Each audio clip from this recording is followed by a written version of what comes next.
ഇറാനോട് കൂറും പ്രതിബദ്ധതയും പുലർത്തുന്ന GCC രാജ്യങ്ങളിലെ വിമത വിഭാഗങ്ങളുടെ സംഘടിത നീക്കമാണോ എന്നത് സംശയിക്കത്തക്ക രീതിയിൽ US എംബസികൾക്ക് നേരെ ശക്തമായ ആക്രമണം, US-ന്റെ എയർ ബേസുകൾക്ക് നേരെയുള്ള അതിശക്തമായിട്ടുള്ള ആക്രമണം വലിയ തോതിൽ ഈ GCC രാജ്യങ്ങൾ ആകെ അങ്കലാപ്പിലായിരിക്കുന്ന സാഹചര്യം കൂടിയാണിത്.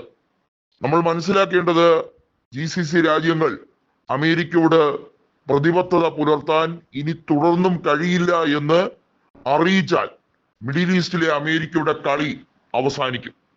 പാകിസ്ഥാൻ അടക്കമുള്ള രാജ്യങ്ങൾ അത് ആഗ്രഹിക്കുന്നില്ല. പക്ഷേ റഷ്യയും ചൈനയും എല്ലാം ഇപ്പോൾ പരിപൂർണമായി അമേരിക്കയുടെ ആധിപത്യം അവസാനിക്കണമെന്ന് ആഗ്രഹിക്കുന്ന രാജ്യങ്ങളാണ്. അമേരിക്കയുടെ ഏകാധിപത്യ നിലപാടുകളെ ശക്തമായി ചോദ്യം ചെയ്യാൻ GCC രാജ്യങ്ങൾക്ക് കെൽപ്പുണ്ടാകട്ടെ എന്ന് ഇറാന്റെ പ്രസിഡന്റായ മസൂദ് പെസക്സിയാൻ വളരെ വ്യക്തമായി പറഞ്ഞത് എല്ലാ രാജ്യങ്ങളെയും ഒത്തുകോർത്ത് മുന്നോട്ട് കൊണ്ടുപോകണം, അതിന് മധ്യസ്ഥത വഹിക്കണം എന്ന രീതിയിലാണ്. നമുക്കറിയാം, ഇറാനും റഷ്യയും തമ്മിലുള്ള സാഹോദര്യം അത് നീണ്ടുപോകുമ്പോൾ അത് മികച്ച രീതിയിലുള്ള ഒരു മുന്നേറ്റമായി പരിണമിക്കുമ്പോൾ ഉർദോഗന്റെ പങ്ക് വളരെ വലുതാണ്. തുർക്കി സാധാരണഗതിയിൽ പാകിസ്ഥാന് വേണ്ടി റാങ് മൂളുന്ന ഒരു ഏജന്റ് പോലെ, ഒരു രാജ്യം പോലെ, പലപ്പോഴും നമ്മുടെ രാജ്യത്തിന്റെ ഒരു ശത്രു രാജ്യം പോലെയൊക്കെ നിൽക്കുന്നത് നമ്മൾ കണ്ടിട്ടുണ്ട്.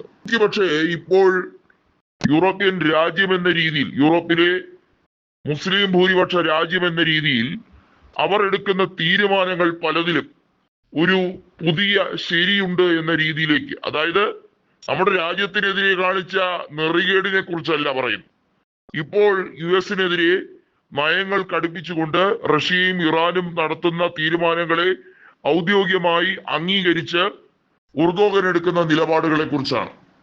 അത് പുതിയ ഒരു രാജ്യതന്ത്രമായി തന്നെ കണക്കാക്കേണ്ടി വരും. നമ്മൾ മനസ്സിലാക്കേണ്ടത് അറബ് രാജ്യങ്ങളിൽ വിമത പട അവർ ശക്തമായ ആക്രമണങ്ങൾ നടത്തുകയാണ്.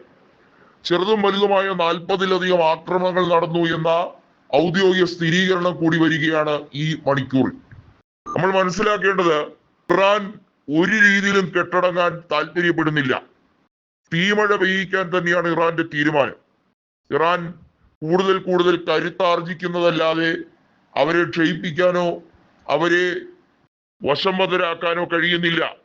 ഹോർമൂസ് കടലിടുക്ക് അടയ്ക്കാൻ ഇറാൻ തുനിഞ്ഞില്ലെങ്കിൽ പോലും യുദ്ധത്തിന് വിരാമമിടാൻ തയ്യാറായി നിൽക്കുന്ന ഡൊണാൾഡ് ട്രംപിന്റെ അവസ്ഥ നമുക്കറിയാം. ട്രംപ് ഇന്ന് പറയുന്നതല്ല നാളെ പറയുന്നത്, നാളെ പറയുന്നതല്ല മറ്റന്നാൾ പറയുന്നത്. പരസ്പര വൈരുദ്ധ്യമാകുന്ന വാചകങ്ങൾ അടിച്ച്, തഗ് ഡയലോഗുകളൊക്കെ അടിച്ച് ആളുകളുടെ മനസ്സിൽ ഒരു ഫേക്ക് ഇംപ്രഷൻ ഉണ്ടാക്കിയെടുക്കാൻ വേണ്ടിയുള്ള നീക്കം പണ്ട് മുതലേ തുടങ്ങിയതാണ്. ഒരു ബിസിനസ്സുകാരൻ എന്നതിനപ്പുറത്തേക്ക് ട്രംപ് കൃത്യമായി നയതന്ത്ര ബന്ധങ്ങൾ ഊട്ടി ഉറപ്പിക്കാൻ പക്വമായ തീരുമാനങ്ങൾ സാധാരണ എടുക്കാറില്ല. അത് അമേരിക്കയ്ക്ക് വലിയ ബുദ്ധിമുട്ട് പിൻകാലത്ത് വരുമെന്ന് മനസ്സിലാക്കിയാണ് അവിടുത്തെ ജനത, സാധാരണക്കാർ തെരുവോരങ്ങളിൽ ഇറങ്ങിയിരിക്കുന്നത്. ഇവിടെ GCC രാജ്യങ്ങൾ അമേരിക്കയ്ക്കെതിരെ തിരിഞ്ഞു എന്നതാണ് ഈ യുദ്ധം കൊണ്ട് ഇറാനുണ്ടായ മറ്റൊരു നേട്ടം എന്ന് പറയുന്നത്.